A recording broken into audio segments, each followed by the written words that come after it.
বিসমিল্লাহির রহমানির রহিম। প্রিয় শিক্ষার্থীবৃন্দ, জাতীয় বিশ্ববিদ্যালয় অনলাইন ক্লাসে সবাইকে স্বাগত।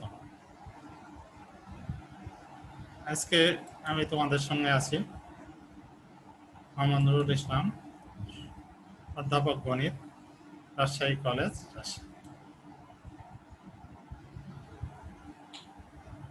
প্রিয় শিক্ষার্থীবৃন্দ, তৃতীয় বর্ষ অনার্স ক্লাসে জাতীয় বিশ্ববিদ্যালয়ের পক্ষ থেকে আবারও তোমাদেরকে স্বাগত। আজকে আমি বলবিদ্যার ক্লাস নম্বর 9 অর্থাৎ অধ্যায় 9-এ আমাদের আছে সার্বিক স্থানাঙ্কের ল্যাগ্রাঞ্জের সমীকরণ। খুবই ইম্পর্টেন্ট টপিকস, এই টপিকস নিয়ে আমরা আলোচনা করব।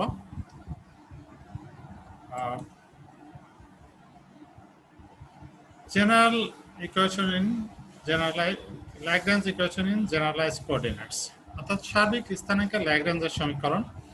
এখানে কিওয়ার্ডগুলা কি কি আছে আমরা একটু দেখে নিই।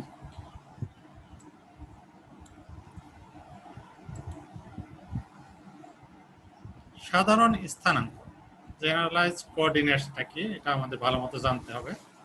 স্বাধীনতার মাত্রা, ডিগ্রিজ অফ ফ্রিডম, ভলোনোমাস পদ্ধতি, ভলোনোমাস সিস্টেম, সীমাবদ্ধতা, কনস্ট্যান্টস, সীমাবদ্ধতার শ্রেণী বিভাগ, ক্লাসিফিকেশন অফ কনস্ট্যান্টস।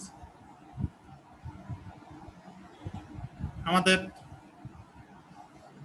এছাড়াও আছে হলোনমিক সীমাবদ্ধতা, অহলোনমিক সীমাবদ্ধতা, রিওনমিক সীমাবদ্ধতা, স্কেলারনমিক সীমাবদ্ধতা।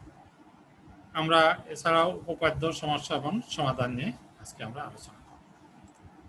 প্রিয় শিক্ষার্থীবৃন্দ, প্রথমে আসা যাক সাধারণ স্থানাঙ্ক অর্থাৎ জেনারেলাইজড কোঅর্ডিনেটস কি। যে সকল স্বাধীন চলক সমূহ দ্বারা কোন সম্পূর্ণ বস্তু বা বস্তুকণার কোন নির্দিষ্ট অবস্থান নির্ণয় করে তাদেরকে ওই বস্তুর সাধারণ স্থানাঙ্ক বলা হয়। সেই সকল স্বাধীন চলক সমূহ, ইন্ডিপেন্ডেন্ট ভেরিয়েবল, যারা কোনো বস্তু বা বস্তুকণার কোনো নির্দিষ্ট সময় ইনস্ট্যান্ট টাইমে অর্থাৎ ওই বস্তুকণার অবস্থান নির্ণয় করে তাকে ওই বস্তুর সাধারণ স্থানাঙ্ক বলা হয়।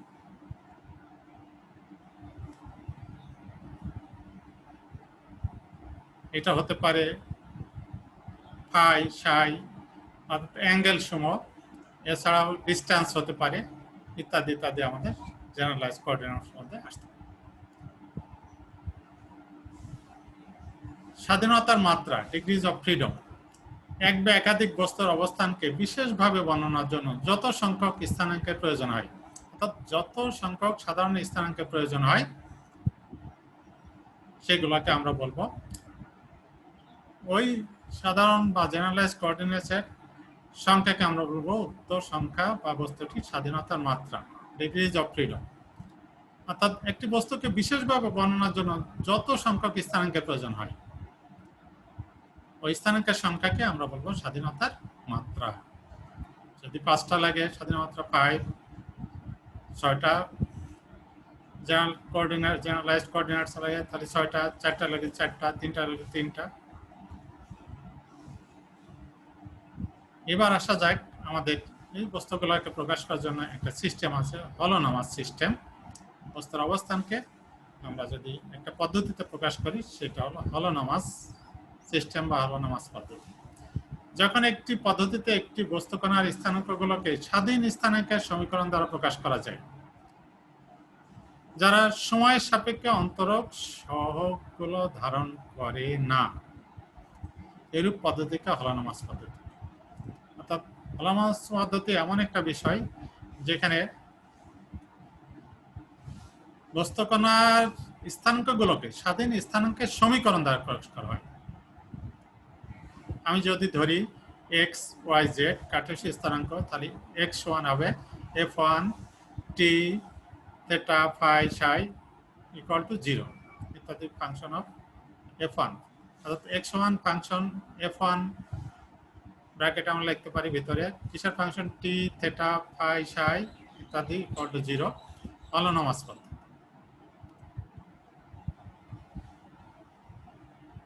আমরা কি বলছি, যখন একটি পদ্ধতিতে একটি বস্তুকণের স্থানাঙ্কগুলো স্বাধীন স্থানাঙ্কের সমীকরণ দ্বারা প্রকাশ করা যায়, অর্থাৎ x equal to f1 theta f1 of কিসের ফাংশন f1 টা t theta phi psi ইত্যাদি ফাংশন হয়। তাহলে x equal to অথবা y equal to আমরা যদি লিখি f2 কিসের ফাংশন f2 টা t theta phi psi ইত্যাদি ফাংশন। z কে আমরা যদি লিখি z1 কিসের function f of 3 function, f of 3 টা কিসের function t theta phi psi ইত্যাদি ফাংশন। হলোনমাস পদ্ধতি।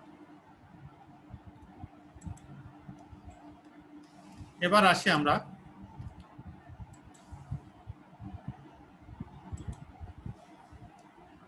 কনস্ট্যান্টস, এটা আমাদের খুবই জরুরি। কোন বস্তু বা কতগুলো বস্তুর সমন্বয়ে গঠিত অপর একটি বস্তুর গতি একটি নির্দিষ্ট সীমায় বা জ্যামিতিক বাধ্যবাধকতার মধ্যে থাকে, অর্থাৎ লিমিটেশন অথবা জিওমেট্রিক রেস্ট্রিকশন যদি থাকে ওই বস্তুর গতিকে প্রকাশ করার জন্য। কোনো বস্তু বা কতগুলো বস্তুর সমন্বয়ে গঠিত অপর একটি বস্তুর গতি, অর্থাৎ গতি যদি একটা নির্দিষ্ট লিমিটেশনের মধ্যে থাকে অথবা জ্যামিতিক রেস্ট্রিকশন জ্যামিতিক বাধ্যবাধকতার মধ্যে থাকে, তাহলে সেই বাধ্যবাধকতাকে বলবো আমরা কনস্ট্যান্টস বা সীমাবদ্ধতা। সীমাবদ্ধতার আমরা 4 ভাগে ভাগ করতে পারি। একটা হলো হলোনমিক সীমাবদ্ধতা, অহলোনমিক সীমাবদ্ধতা, রিওনমিক সীমাবদ্ধতা এবং স্কেলারোনমিক সীমাবদ্ধতা। হলোনমিক সীমাবদ্ধতা দেখো, হলোনমিক কনস্ট্যান্টস। যদি কনস্ট্যান্টস গুলো বা বাধ্যবাধকতার শর্ত, কন্ডিশন অফ কনস্ট্যান্টস শর্তকে কণার স্থানাঙ্কের সম্পর্কিত f1 r1 r2 r3 rn t ইত্যাদি কত শূন্য আকারে প্রকাশ করা যায়, তবে এই বাধ্যবাধকতাকে হলোনমিক সীমাবদ্ধতা বলা হয়।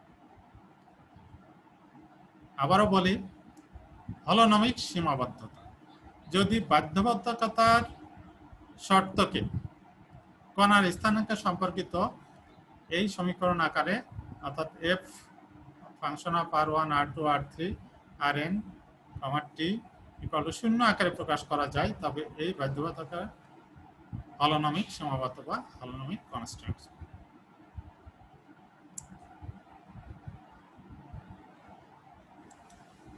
এবার আসি আমরা অহলোনমিক সীমাবদ্ধতা, নন হলোনমিক কনস্ট্যান্টস। যদি বাধ্যবাধকতার শর্তকে কণার স্থানাঙ্কের সম্পর্কিত, অর্থাৎ f r1 r2 r3 rn t equal to শূন্য আকারে প্রকাশ করা না যায়, তবে এই বাধ্যবাধকতাকে অহলোনমিক সীমাবদ্ধতা বলা হয়। এছাড়াও আছে রিওনমিক সীমাবদ্ধতা, রিওনমিক কনস্ট্যান্টস, যদি বাধ্যবাধকতার সমীকরণে সময়কে চলক হিসাবে থাকে, অর্থাৎ time considered as a variable, টাইমটা যদি ভেরিয়েবল হিসাবে কাজ করে, তখন ওই বাধ্যবাধককে আমরা রিওনমিক সীমাবদ্ধতা বলব। আর যদি বাধ্যবাধকতার সমীকরণে সময় চলক হিসাবে না থাকে, অর্থাৎ do not consider tea time as a variable, তখন ওই বাধ্যবাধকতা বলে স্কেলারোনমিক সীমাবদ্ধতা। প্রিয় শিক্ষার্থীবৃন্দ, আমরা জেনারেলাইজড কোঅর্ডিনেটস কি জানলাম, তারপরে কনস্ট্যান্টস কি জানলাম, তারপরে ডিগ্রিজ অফ ফ্রিডম, তারপরে কনস্ট্যান্টস এর শ্রেণী বিভাগ 4 প্রকার, হলোনমিক, অহলোনমিক, রিওনমিক আর স্কেলারোনমিক সীমাবদ্ধতা। এবার আমরা আমাদের প্রথম উপপাদ্য আসি। সাধারণ স্থানাঙ্কে ল্যাগ্রাঞ্জের সমীকরণ প্রতিষ্ঠা করা। এটা খুবই গুরুত্বপূর্ণ ইম্পর্টেন্ট টপিকস। আমরা জেনারেলাইজ কোঅর্ডিনেটসে আমাদের কি বলছে, এস্টাবলিশ ল্যাগ্রেঞ্জ ইকুয়েশন। অর্থাৎ ল্যাগ্রেঞ্জ ইকুয়েশনকে আমরা এস্টাবলিশ করব ইন জেনারেলাইজড কোঅর্ডিনেটস। সার্বিক স্থানাঙ্কে বা সাধারণ স্থানাঙ্কে ল্যাগ্রেঞ্জ সমীকরণকে আমরা প্রতিষ্ঠা করব। আমরা দেখো প্রথমে নিতে পারি, মনে করি এম ভরবিশিষ্ট একটি বস্তুকণার কার্তেশীয় স্থানাঙ্ক এক্স ওয়াই জেড এবং সাধারণ স্থানাঙ্ক থেটা, ফাই, সাই, ইটা ইত্যাদি ইত্যাদি হতে পারে। অনেকগুলো আমাদের জেনারেলাইজড কোঅর্ডিনেটস আমরা বলছি, এটা সময়ের উপর ডিপেন্ড করে না। থেটা, ফাই, সাই এবং এই এক্স ওয়াই জেড কে থেটা, ফাই, সাই ও টি এর ফাংশন রূপে প্রকাশ করা যায়। এক্স ওয়াই জেড কে এটা কার্টেসীয় স্থানাঙ্ক, এটা হলো জেনারেলাইজড কোঅর্ডিনেটস বা সার্বিক বা সাধারণ স্থানাঙ্ক। এক্স ওয়াই জেড কে আমরা যদি থেটা, ফাই, সাই আরো অনেক কিছু হতে পারে, অনেক কিছু দ্বারা আমরা প্রকাশ করতে পারি এবং সময় টি এর ফাংশন ভাবে প্রকাশ করা যায়, তাহলে আমরা কিভাবে লিখতে পারি, x equal to f of t theta phi psi. অনুরূপভাবে y সমান f of t theta phi psi, z equal to f of t theta phi psi. এখানে শুধু x এর জন্য লেখা হয়েছে, আমরা y এবং z কেও এভাবে আমরা লিখতে পারি। আমরা এগুলো যদিও লেখিনি, কিন্তু আমরা ব্যবহার করব যে x এর জন্য যেমন হবে y এর জন্য একই, কারণ y কেও আমরা f of t theta phi psi দিয়ে ডিনোট করব। সুতরাং এখন আমি উভয় পক্ষকে t এর সাপেক্ষে ডেরিভেটিভ করব। এখানে x ডট হবে বা dx by dt equal to, এটা যেহেতু t theta phi psi, partial derivative করলে আমাদের হবে del x by del t into dt by dt plus del x by theta, t এর জন্য আমাদের এটা হবে, থেটার জন্য del x by del theta into d theta by dt, del x by del phi into del phi by del t। এরপরেও আসতে পারে ডেল x বাই ডেল সাই, সাইয়ের জন্য del Sai by del t ইত্যাদি আসতে। সুতরাং আমরা x ডট কি পেলাম, del x by del t, dt dt কেটে গেলে আমাদের এটা থাকবে, আর এখানে d থেটা বাই dt আমরা থেটা ডট লিখতে পারি, আর dx বাই d ফাই কে আমরা ফাই ডট লিখতে পারি, এভাবে সাই ডট ইত্যাদি ইত্যাদি আমরা এইভাবে লিখি। এখন প্রিয় শিক্ষার্থীবৃন্দ দেখো, 2 কে আমরা আবার পুনরায় কার সাপেক্ষে ডিফারেন্সিয়েট করব, থেটা ডট এর সাপেক্ষে আংশিক পার্শিয়াল ডিফারেন্সিয়েশন করব। তাহলে এই পাশে হবে del x dot by del theta dot, del theta dot এর সাপেক্ষে আমরা করছি। তাহলে এই পাশে আমাদের এটা ডেল থেটা ডট নেই, এটা 0, এটা আছে, এটা হবে 1, অর্থাৎ del x by del theta হবে। তাহলে del x dot by del theta সমান del x by del theta.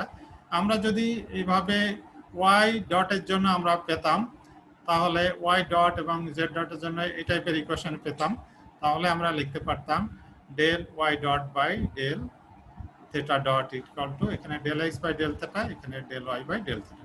Z এর জন্য del z dot by del theta dot সমান del z by del theta. আমরা এই 3 নম্বর সমীকরণ, 1 নম্বর সমীকরণকে আমরা একটু মনে রাখি যে আমরা কি করলাম, x কে একটা ফাংশন ধরলাম t থেটা ফাই সাই, অনুরূপভাবে y ও আমরা ওইভাবে ধরতে পারি, z ও একই ফাংশন ধরতে পারি। আমরা x ডট নির্ণয় করলাম, অনুরূপভাবে y ডট z ডট নির্ণয় করতে পারি। তারপরে এটা x ডট কে আমরা কিসের সাপেক্ষে, থেটা ডট এর সাপেক্ষে পার্শিয়াল ডিফারেন্সিয়েট করলাম। অনুরূপভাবে যদি এখানে y ডট আসতো, তাকে পার্শিয়াল ডেরিভেটিভ করলে আমরা এটা পেতাম থেটা ডটের সাপেক্ষে, এবং z ডট যদি এই ধরনের ইকুয়েশন আসতো, এখানে z, এখানে z, এখানে z আসতো, তাহলে এখানে z dot by del theta dot সমান del z by del theta. প্রিয় শিক্ষার্থীবৃন্দ, নেক্সটে আমরা আসি, আমরা এটা 2 নম্বর সমীকরণ আমি আবারও ওই পাশ থেকে নিয়ে আসছি। x ডট সমান আমরা এটা পেয়েছি। পুনরায় 2 কে আমরা থিটার সাপেক্ষে, আগে করেছি কিন্তু থিটা ডটের সাপেক্ষে, এবার থিটার সাপেক্ষে যদি ডিফারেন্সিয়েট করি তাহলে থিটা এখানে del x dot by del theta, এটা ডেল এখানে del x by del theta আসলে এখানে স্কোয়ারে যাবে del square x by del theta into del t, উপরে del square x by del theta square, যেহেতু থিটা থিটা আমরা করছি থিটা স্কোয়ার হয়ে যাবে, আর এখানে থিটা ডট থাকবে, আর ডেল ফাই বাই এখানে হবে del square x by del theta del phi, এখানে ফাই বাই। সুতরাং এটাকে আমরা লিখতে পারি del x dot by del theta সমান ডেল বাই ডেল টি আর dx by d theta plus, এভাবে আমরা এটাকে একটু ভেঙে লিখতে পারি, এটাকে আমরা এভাবে কমনে লিখতে পারি, এটাকে 4। এখন দেখো খেয়াল করি, যদি 2 এর ডান পক্ষে x এর পরিবর্তে del x by del theta বসানো যায়, অর্থাৎ x এর পরিবর্তে del x by del theta, তাহলে আমরা এখানে কি পাবো 4 এর ডেল বাই ডেল টি, তাহলে del by del T x এর পরিবর্তে আমরা ডেল এক্স বাই ডেল, 4 এর এই অংশ পাবো, 4 এর ডান পক্ষ পাবো, তাহলে আমরা 4 এর ডান পক্ষ পাই। সুতরাং 2 এর বাম পক্ষে যদি আবার 2 এর বাম পক্ষে x এর পরিবর্তে আমি যদি বসাই del x by del theta, অর্থাৎ একই জিনিস যদি বসাই তাহলে 4 এর বাম পক্ষ, এই ইকুয়েশনে 4 এর বাম পক্ষ পাবো। তাহলে 2 এবং 4 আমরা যদি del x by del theta এর ডানে বসাবো এবং এর বামে বসাই তাহলে 4 এর ডান এবং বাম পাবো। সুতরাং এখান থেকে আমরা লিখতে পারি del x dot by del theta সমান d by dt del x theta.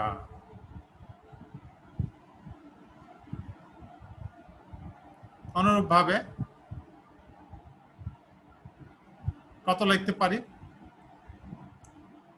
y এর জন্য del y dot by del theta সমান d by dt del y del theta, এবং z dot by del theta সমান d by dt del z by del theta. আবার এই পদ্ধতিটার গতিশক্তি অর্থাৎ kinetic energy যদি টি হয়, তো আমরা জানি টি সমান হাফ এম ভি স্কোয়ার, যেহেতু এখানে 3 ডাইমেনশন, এখানে dx by dt whole square dy by dt whole square, velocity v1 v2 v3, অর্থাৎ x dot square y dot square z dot square.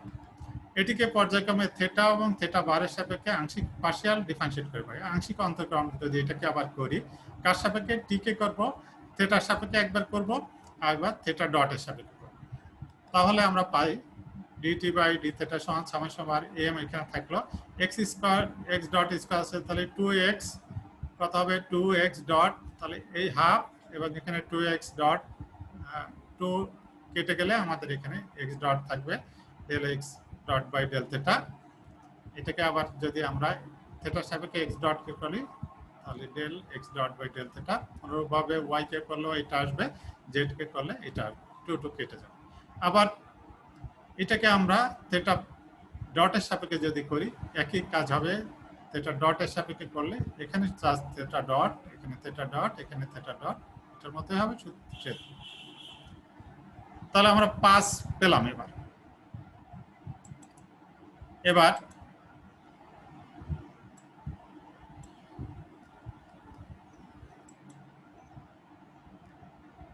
পাঁচে আমরা দেখো এখন ডি অ্যালাম্বার্টসের নীতি অনুসারে কোনো বস্তুর প্রতিটি কণার উপর ক্রিয়ারত বিপরীত কার্যকর বল, কণার উপর ক্রিয়ারত বিপরীত কার্যকর বল ও বাহ্যিক বল এক্ষেত্রে কণাটিকে ভারসাম্য রাখে। অর্থাৎ কার্যকর বলের জন্য কাল্পনিক কাজ ইকুয়াল টু বাহ্যিক বলের দ্বারা কাল্পনিক কাজ, অর্থাৎ কণার উপর ক্রিয়ারত বিপরীত কার্যকর বল এবং বাহ্যিক বল কণাটিকে ভারসাম্য রাখে। আমরা আগের চ্যাপ্টারের অধ্যায়ে এটা ডি অ্যালাম্বার্টসের প্রিন্সিপালটা পড়েছি। এখন শুধু থিটা এর পরিবর্তনের জন্য কার্যকর বল দ্বারা উৎপন্ন কাল্পনিক কাজ m x double dot del x by del theta y del x by del theta. সুতরাং এটাকে আমরা একটু ভেঙে লিখতে পারি ডি বাই ডিটি সমান এম রাখলাম, আর এখানে single dot del x by del থিটাও সিঙ্গেল ডট। এখন যদি এটাকে আমরা যদি করি তাহলে আমাদের এখানে প্রথম যদি করি এক্স ডটকে করি তাহলে x dot x double dot এবং এর সঙ্গে থাকবে এই টার্মটা আমাদের রয়ে যাবে। এটাকে করলে থাকবে ওয়াই ডবল ডট, এই টার্মটা থাকবে। আবার যদি এটাকে করি এক্স ডবল ডট, এটাকে থাকবে। কিন্তু আমি যদি বামে যদি আবার কোনটাকে এটাকে যদি ফিক্স থাকে এক্স ডটকে, তাহলে এখানে হবে d by dt del x by del t. এই অংশটা আমাদের এটাকে করলে এই অংশ হবে, এর সঙ্গে আরো 3টা টার্ম বেশি আসবে। যেহেতু এটা সমান এটা লিখছি এই লাইন, সুতরাং এই অংশটুকু করলে এটা আসবে, এর সঙ্গে আরো 3টা টার্ম, কারণ ইউভিতে করলে আরো 3টা টার্ম বেশি আসবে।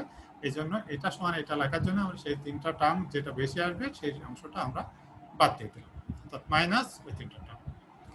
এখন এটাকে আমরা লিখতে পারি এভাবে, আমরা লিখতে পারি। আর সামেশন আবার এখানে এইটা অর্থাৎ del x by del theta, এর আগে আমরা যেটা দেখলাম অর্থাৎ ডেল এক্স বার বা ডেল থেটা বার সমান ডিএক্স বাই ডিটি, অর্থাৎ এই অংশটা সমান আমরা এটা আগেরটা আমরা জাস্ট দেখলাম।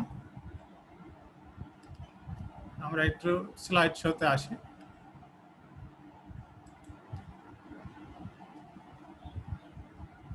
প্রিয় শিক্ষার্থীবৃন্দ, আমরা দেখলাম এই যে del x bar by del theta সমান d by dt del x by del theta. সুতরাং এই অংশটাই আমরা এখানে ব্যবহার করলাম, অর্থাৎ এই অংশটা সমান এটা। আবার এটা সমান আমরা এখান থেকে আবার এর আগে আমরা দেখিয়েছি যে del x bar by del theta bar সমান del x by del theta, অনুরূপভাবে ওয়াই এবং জেড এর জন্য এই লিখতে পারি, আর ডিএক্স বাই ডিটি সমান এক্স বার। সুতরাং আমরা এই অংশ লিখতে পারি ডি বাই ডিটি, এই অংশটা আমরা লিখতে পারি টি, যেহেতু আমরা টি কে লিখেছি del T by del theta bar, আমরা এর আগে স্লাইডে দেখিয়েছি, এবং এই অংশ সমান আমরা দেখেছি del T by del theta bar into আমাদের থেটা বার থাকে। সুতরাং এই দুটো টার্ম মাইনাস এত, এবং এটাকে আমরা এইভাবে 6 হিসাবে লিখতে পারি। এখন পুনরায় যদি একবার ওয়ার্ক ফাংশন অর্থাৎ কাজের ফাংশন ডাব্লিউ হয় শুধুমাত্র থেটার প্রয়োগের জন্য বাহ্যিক বল দ্বারা উৎপন্ন কাল্পনিক কাজ, বাহ্যিক বল দ্বারা কাল্পনিক কাজ এম, এটা হলো x del x by del theta y, x y z হলো বাহ্যিক বলের অংশক বল, বাহ্যিক বল সমান অংশক বল এক্স ওয়াই জেড। এটাকে আমরা লিখতে পারি যদি সামেশন এম অফ এক্স, এখানে del W by del X, এটাকে লিখে del W by del Y, এটাকে লিখতে পারি del W by Z Z. সুতরাং এই অংশটুকু আমরা লিখতে পারি del W by del theta, del W by del theta into d theta. সুতরাং 6 এবং 7 থেকে লিখতে পারি, 6 এবং 7 থেকে লিখতে পারি। 6 এর বামে আছে আমার এই অংশ, আর 6 এর সঙ্গে আছে ডেল থেটা, এবং এর সঙ্গে এই অংশের সঙ্গে আছে 7 এর ডেল থেটা। 6 এর এই অংশের সঙ্গে আছে ইনটু ডেল থেটা, আর এইটার এই অংশের সঙ্গে ডেল থেটা। উভয় পক্ষে ডেল থেটা বাদ দিলে আমরা লিখতে পারি 6 7 এই অংশ সমান। অনুরূপভাবে আমরা এটা থেটা এর জন্য আমরা এই ইকুয়েশনটা পাই। আমরা যদি ফাই এর জন্য পাই, ফাই এর জন্য নিই অনুরূপভাবে phi general coordinate, generalize coordinate phi এর জন্য যদি লিখি তাহলে d by dt del phi by এত এটা লিখতে পারি, এবং সাই এর জন্য এইভাবে থেটা ফাই সাই ইত্যাদির জন্য আমরা এটা। সুতরাং সমীকরণ 8 9 10 কে যথাক্রমে ল্যাগ্রাঞ্জের থেটা সমীকরণ, এটা বলে থেটা সমীকরণ, এটা ল্যাগ্রাঞ্জ ফাই সমীকরণ, এটাকে সাই সমীকরণ। টি হলো টোটাল কাইনেটিক এনার্জি, আর ডাব্লিউটা কি এখানে ওয়ার্ক ফাংশন বা কাজের ফাংশন। টি কি টোটাল কাইনেটিক এনার্জি, সম্পূর্ণ গতিশক্তি, এবং ডাব্লিউ হলো ওয়ার্ক ফাংশন। প্রিয় শিক্ষার্থী, আমরা প্রথম থিওরাম শেষ করলাম, এবার আমরা দ্বিতীয় ল্যাগ্রাঞ্জ ফাংশন নির্ণয়ের জন্য ল্যাগ্রাঞ্জ সমীকরণ নির্ণয় করো। Find the Lagrange equation to determine Lagrange function. এমন একটা ইকুয়েশন ল্যাগ্রাঞ্জ ইকুয়েশন নির্ণয় করতে হবে যেখান থেকে আমরা ল্যাগ্রাঞ্জ ফাংশনকে নির্ণয় করতে পারি। এটাও তোমাদের জন্য খুবই ইম্পর্টেন্ট। আমরা সমাধানটা দেখি কি আসে। যদি ভি পদ্ধতিটির গতিশক্তি হয়, ভি পদ্ধতিতে স্থিতিশক্তি, ভি পদ্ধতিতে পোটেনশিয়াল এনার্জি, এটা কি পোটেনশিয়াল এনার্জি হয়, তখন ডাব্লিউ যোগ ভি ইকুয়াল টু কনস্ট্যান্ট বা ধ্রুবক। সুতরাং del W by del theta সমান, এটাকে আমরা ভি কে যদি ডানে দিয়ে দিই অর্থাৎ মাইনাস ভি, এটাকে সি কে যদি আমরা এটা ধ্রুবক ধরি কে মাইনাস ভি, তাহলে উভয় পক্ষকে যদি আমরা কার সাপেক্ষে থিটার সাপেক্ষে ডেরিভেটিভ করি, তাহলে del W by del theta সমান, আর কনস্ট্যান্ট ধ্রুবক ওখানে 0 minus del v by del theta. অনুরূপভাবে যদি ফাই সাপেক্ষে করি, del W by del phi সমান minus del v by del psi, অর্থাৎ ভিটা ওই পাশে নেওয়ার পরে আমরা পার্শিয়াল ডেরিভেটিভ করছি। থিটা, ফাই এবং সাই সাপেক্ষে আমরা এই তিনটা টার্ম পাবো।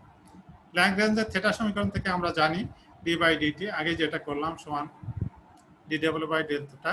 সুতরাং আমরা এখানে ডি ডাব্লিউ বাই ডি থিটার পরিবর্তে আমরা ডিভি বাই ডি থিটা বসে দিলাম। প্রিয় শিক্ষার্থীবৃন্দ, এখানে আমাদের আচ্ছা জাস্ট এখানে বসাই দিলাম। সুতরাং আমরা এই টার্ম থেকে, এই দুটো টার্ম যদি আমি বাম পাশে নিয়ে আসি, টি মাইনাস ভি, এই টার্মটা আমার রয়ে গেল, আর এটাতে del by del theta common নিলে T minus V equal to 0, অর্থাৎ বাম পাশে নিয়ে আমরা এটাকে দিই। আবার ভি যদি theta per theta dot phi dot psi ডটকে ধারণ না করে, তবে আমরা লিখতে পারি del T by del theta dot সমান del by del theta dot equal to t minus v. এখানে দেখো আমাদের একটু মাছের তেলে মাছ ভাজা মতো, অর্থাৎ আমরা যদি এই ভিটা যদি থিটা ডট ফাই ডট সাই ডট ইত্যাদি না ধারণ করে, তাহলে আমরা থিটা ডটের সাপেক্ষে এটা পাবো ডিফারেন্সিয়েট করলে del T by del theta dot, আর মাইনাস ভি, যেহেতু এটা ভিটাকে এটা ধারণ করে না, তাহলে এটা কনস্ট্যান্ট হিসেবে কাজ করবে, এই অংশ 0 হয়ে যাবে, অর্থাৎ del T by del theta dot সমান del T by del theta ডটই থাকবে এই অংশ। অর্থাৎ মাইনাস ভি নিয়াতে আমাদের খুব একটা পরিবর্তন হলো না, কিন্তু আমাদের কাজে লাগবে এটা। অর্থাৎ del T by del theta dot সমান del by del theta dot into t minus v. এখন আমরা এই টার্মটা কোথায় বসাবো? এখানে আমাদের যে প্রথম যে অংশ আছে আগের থিটা সমীকরণ, অর্থাৎ del T by del theta dot, এই অংশটা কিন্তু আমাদের আছে টি মাইনাস ভি, এই অংশটা আমরা আবার পেলাম কত, ভাবে মান বসিয়ে দিয়ে, অর্থাৎ এইটার মান যদি আমরা ডিটি এর ভিতরে বসিয়ে দিই, তাহলে এটা আমরা পেয়ে গেলাম। সুতরাং del T by del T, আমরা এটা এই অংশটাকে যদি এল ধরি, টি মাইনাস ভি কে যদি এল ধরি, তাহলে d by dt dL by del theta dot minus dL by del theta equal 0, যেখানে এল সমান টি মাইনাস ভি। এই এল কে, অর্থাৎ এই এল অথবা এই এল কে আমরা কি বলবো? Lagrange function. এটা সমীকরণ নির্ণয় করলাম ল্যাগ্রেঞ্জের থিটা সমীকরণ, আর এখান থেকে আমরা কি পেলাম? এলটা হলো ল্যাগ্রেঞ্জ ফাংশন। তাহলে সমীকরণ থেকে আমরা ল্যাগ্রেঞ্জ ফাংশন নির্ণয় করতে পারি।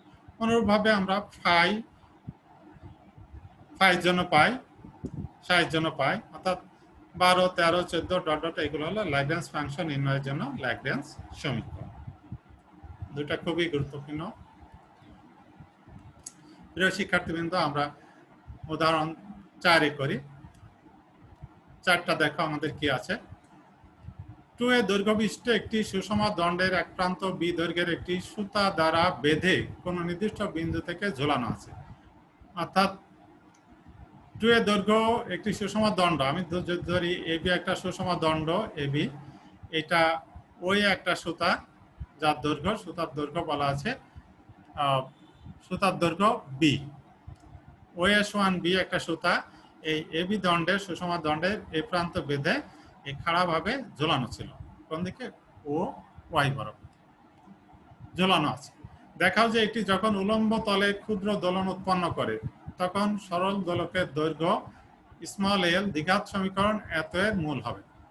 অর্থাৎ সরল দোলকের দৈর্ঘ্যটা যখন এটাকে আমরা স্পন্দন করব, সামান্য টি সময় পরে এখান থেকে খাড়া ঝোলানো ছিল, এই সুতাটা এখানে আসবে, এই দণ্ডটা এভাবে ঝোলানো ছিল, যখন সে এই দিকে, কোন দিকে? বাম দিকে, এইভাবে এইদিকে দোলন সৃষ্টি করবে, এটা হলো সুতা আর এটা হলো দণ্ড, দোলন সৃষ্টি করবে। বলছে যে সরল দোলকের দৈর্ঘ্য কোন সমীকরণের? এই সমীকরণের l square minus 4/3a plus b into l plus ab/3 0 সমীকরণের মূল হবে। শিক্ষার্থীবৃন্দ, তোমরা বুঝতে পারছো এটা ও এক্স অনুভূমিক রেখা আর এটা হলো ও ওয়াই উলম্ব রেখা। একটা ও বিন্দু থেকে ওই একটা সুতা যার দৈর্ঘ্য বি দ্বারা একটা দণ্ড সুষম দণ্ড এ বি ঝোলানো ছিল। ঝোলানোর ফলে সে যখন দোলন সৃষ্টি করলো উলম্ব দিকে মানে এই দিকে, তখন বলছে সরলদৈর্ঘ্যের দৈর্ঘ্য যদি এল হয় তাহলে এলটা এই সমীকরণের একটা মূল হবে। এটা আমাদের দেখাতে হবে। সমাধান দেখো, মনে করি ও নির্দিষ্ট বিন্দু, ও একটা নির্দিষ্ট বিন্দু, ও এস ওয়ান বি, ও এস ওয়ান বি কিসের দৈর্ঘ্য? সুতার দৈর্ঘ্য, এবং এ বি সমান 2ic, এ বি সমান 2ic দণ্ড যার ভর, এ বি দণ্ডের ভর কত? এম।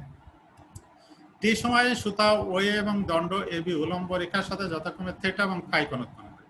টি সময়ে সে দণ্ডটা এখানে আসলো আর সুতার পজিশনে দণ্ডের পজিশনে, তাহলে এই উলম্ব রেখার সহিত এই সুতার থিটা কোণ উৎপন্ন করলো, আর এখানে যদি উলম্ব রেখা এই বরাবর টানি তাহলে দণ্ডটা ফাই কোণ উৎপন্ন করলো। কার সাথে?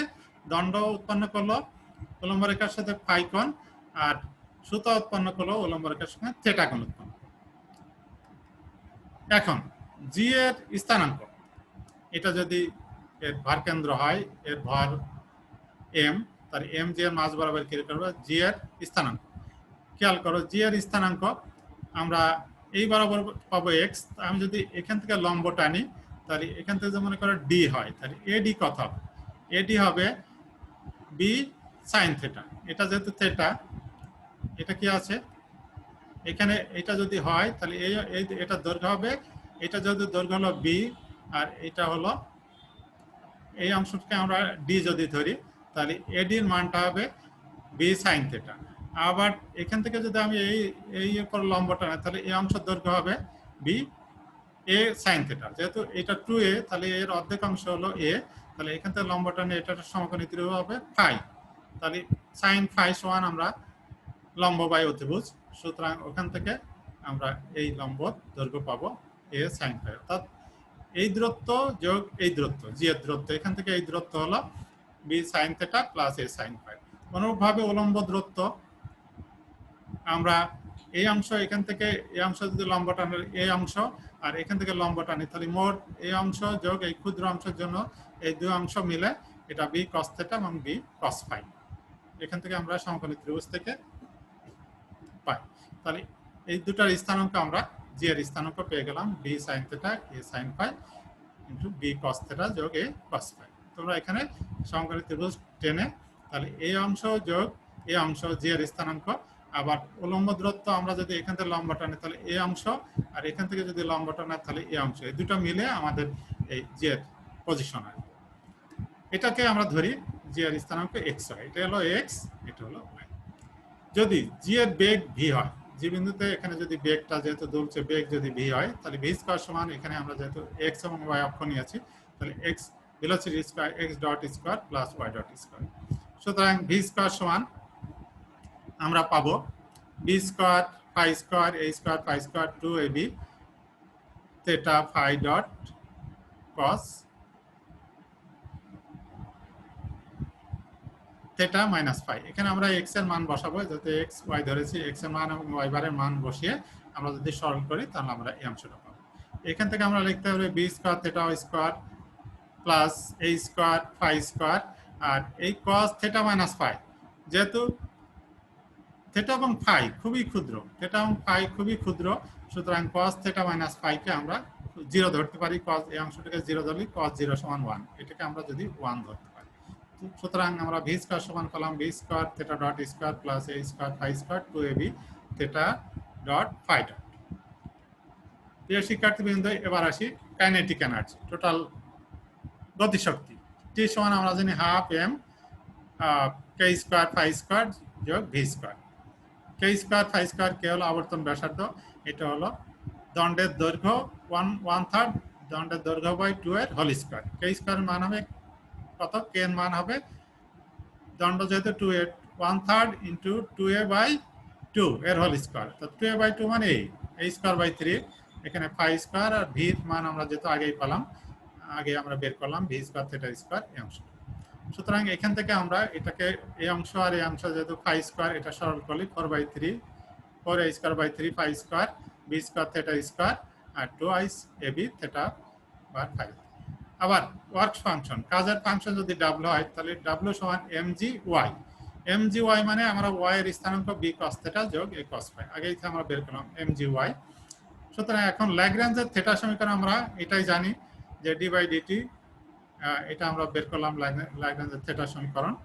সুতরাং d বাই dt আমরা এই d এটাকে যদি ডেরিভেটিভ করে কত, এটাকে যদি ডেরিভেটিভ করি d বাই থিটা বারের সাপেক্ষে, কোথায় থিটা বারের সাপেক্ষে যদি এটাকে ডেরিভেটিভ করি তাহলে আমরা কি পাচ্ছি, এই অংশটা 2b স্কয়ার, অর্থাৎ b স্কয়ার 2 কাটা যাবে এই হাফ, আর এখানে 2 থিটা ডট বার 2b স্কয়ার থিটা ডট বার, এই যে mটা আমাদের সঙ্গেই থাকছে 2, আর এখানকার 2 কাটা যাবে, আর এখানে যেহেতু থিটা বার আছে 2 কাটা গেলে ab phi, আর dt বাই d থিটা এর মধ্যে যদি t কে এত, এখানে কোনো থিটা নাই, সুতরাং সব অংশই 0 হয়ে যাবে, তাহলে এই অংশটা 0 হয়ে গেল। আর dw by d theta, w আমরা কাজের ফাংশন ধরেছি w mg b cos theta a cos phi। সুতরাং এখানে হবে থিটার সাপেক্ষে ডিফারেন্সিয়েট করলে আমরা পাবো mg theta minus sin theta, তাহলে মাইনাস mgb, অর্থাৎ mgb minus sin theta, sin theta যেহেতু খুবই ক্ষুদ্র, সুতরাং sin থিটাকে আমরা থিটা হিসেবে কল্পনা করতে পারি। সুতরাং এখানে আমরা মাইনাস mgb sin থিটা। সুতরাং এটাকে যদি আমরা ডেরিভেটিভ করি তাহলে এখানে ডবল থিটা বার, আর m উভয় পক্ষে বাদ দিয়ে দিলাম, এবং b উভয় পক্ষে বাদ দিয়ে দিলে আমাদের এটা ডেরিভেটিভ করলে ডবল থিটা বার, এটা হলো ডবল ফাই বার, আর এখানে ডেরিভেটিভ এই পাশে আছে শুধু, এই পাশে নাই, এখানে আমাদের থাকলো জি থিটা, আর mb আমরা বাদ দিই। পুনরায় ল্যাগ্রাঞ্জ ফাই সমীকরণ থেকে আমরা একই উপায় যদি পাই, তাহলে এটার মান আমরা এটাকে ফাই সাপেক্ষে ডিফারেন্সিয়েট করব, এটাকে ডেরিভেটিভ করব, এখানে এটা 0 হয়ে যাবে, এটা হবে 2ab থিটা বার, ab থিটা বার, আর এই পাশে আসবে আমাদের w ফাইয়ের জন্য আমরা এটা 0 হবে, তাহলে mg minus sin a sin phi, sin phi যেহেতু সূত্র, সুতরাং sin phi কে আমরা phi হিসাবে একই রকম আমরা ধরতে পারি। এখন এটাকে ডেরিভেটিভ করলে আমরা এটা পাবো। এখন 1 ও 2 নং সমীকরণকে নিম্নলিখিত লেখা যায়, 1 এবং 2 কে, এটা দেখো, এটাকে আমরা লিখতে পারি d স্কয়ার থিটা, এটাকে d স্কয়ার phi, এটাকে d থিটা। অনুরূপভাবে এভাবে আমরা লিখতে পারি b, দেখো d স্কয়ার, এখানে থিটা, g থিটা, আর a d স্কয়ার phi। এগুলা এই দুটো সমীকরণকে আমরা এই 3 এবং 4 আকারে লিখতে পারি। এখন 1 ও 2 কে 3, 4 আকারে লিখে এখান থেকে আমরা d স্কয়ার phi, এখান থেকে কি অপসারণ করব, phi অপসারণ করব, তাহলে d স্কয়ার phi এর মান আমরা যদি এটা বসাই দিই তাহলে আমরা এই একটা ইকুয়েশনে আমরা এইভাবে পাবো। তাহলে এখান থেকে আমরা এটা গুণ করে এই ইকুয়েশন পাবো। এখন যদি থিটা সমান a cos pt যোগ b ধরা হয়, তাহলে এটাকে আমরা যদি 2 বার ডেরিভেটিভ করি তাহলে আবার সমান, এখানে আমাদের হবে 2 বার p তে cos sin cos, সুতরাং এখানে মাইনাস আসবে, আর p স্কয়ার হবে, p স্কয়ার, আবার এটাই চলে আসবে d স্কয়ার থিটা, এটাই বর্গ করলে d4 থিটা সমান p4 থিটা। সুতরাং আমরা এই অংশ দ্বারা d স্কয়ার থিটা সমান minus p square theta, d square theta সমান মাইনাস p স্কয়ার থিটা, এটাকে আমরা দেখতে পাচ্ছি একটা সিম্পল হারমোনিক মোশনের ইকুয়েশন। এটা কি আছে, d square x by dt square সমান minus root over mu x তোমাদের ছিল, ওই টাইপের একটা সিম্পল হারমোনিক মোশন। সুতরাং এর দোলনকাল হবে t সমান 2 pi by root over p square, root over mu এখানে p স্কয়ার, সুতরাং p স্কয়ার মানে p, 2 পাই বাই এখানে l বাই g। এখন p এর মানকে আমরা ধরলাম কত, p স্কয়ার সমান আমরা ধরলাম g by l, p square সমান কত, g বাই l, l হলো সরল দোলকের দৈর্ঘ্য। সুতরাং আমরা 5 থেকে কি পাই, এখন এই p4 থিটা সমান d4 থিটা সমান p4 থিটা, তাহলে এখানে আমরা বসাই দিই, এই মানগুলো আমরা বসাই দিলে আমরা এই ইকুয়েশন পাবো। আর p4 মানে কত, p4 মানে g square by l square, g square by l square, আমাদের ab এর সঙ্গে g square by l square, আর এখানে p স্কয়ার মানে g বাই l এর সঙ্গে, আর এখানে আমাদের 3g স্কয়ার ইনটু থিটা সমান 0, থিটাকে আমরা অমিট করে দিলাম গুণ করে, সুতরাং এটা আমরা ab দ্বারা ভাগ করে দিলাম, তাহলে 3l স্কয়ার, এখানে কত হবে, লসাগু করলাম l স্কয়ার, তাহলে g স্কয়ার আমরা বাদ দিয়ে দিলাম, এখান থেকে g স্কয়ারও বাদ দিয়ে দিলাম, সুতরাং এখানে লসাগু করে 3l square minus 4a plus 3bl plus ab equal to 0, সমান l square 4/3a plus b into l plus a b by 3 equal to 0। সুতরাং আমরা দেখলাম এটা এল এর একটা দ্বিঘাত সমীকরণ। সুতরাং সব দৈর্ঘ্যের দৈর্ঘ্য এল এর একটা দ্বিঘাত সমীকরণ। প্রিয় শিক্ষার্থী, তোমরা বাসায় প্র্যাকটিস করবে অধ্যায় 9 এর উদাহরণ 3, অনুশীলনী 6, 7, বুক রেফারেন্স তোমাদের মেকানিক্স সায়েন্স বই পাবলিকেশন, মেকানিক্স অঙ্গীকার পাবলিকেশন, আরও বই আছে, সেগুলো তোমরা দেখো। তোমাদেরকে আমার সঙ্গে থাকার জন্য অসংখ্য অসংখ্য ধন্যবাদ। আশা করি তোমরা ভালো থাকো, সুস্থ থাকো, এই কামনাই করছি। আল্লাহ হাফেজ।